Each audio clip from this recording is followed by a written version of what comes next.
раҳмонзода роҳбар бахтиёр қурбонов ва ин ҷавонони ватандӯст дар давати тирамоҳии ҷавонписарон дар соли 2025 барои адои қарзи шаҳрвандӣ хизмат дар сафи қувваҳои мусаллаҳи ҷумҳурии тоҷикистон омода мебошанд. онҳо дар батальони қисми ҳарбии 13483 вазорати мудофиаи ҷумҳурии тоҷикистон мустақар дар ноҳияи восеъ барои сафарбарӣ ба қисмҳои ҳарбӣ саф оростанд. خدمت خودشان خدمت مردانوی جسوری مقصد ما اینه با اختیار خودمون از سالا اومدن خدمت میکنیم با واسطه بلند با پیش پدر و مادر برمیگردیم.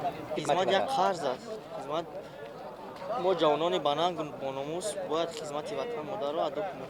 با اشتراک رئیس ناحیه واسع، رهبریت کمیسریت حربی ناحیه واسع و مسئولان ساحه، رئیسان جماعت‌های دهات گسیل نوسکران در محیط ایدانه برگزار کرده شد. برای سفربری نوسکران شرایط‌های مساعد فراهم آورده شدند.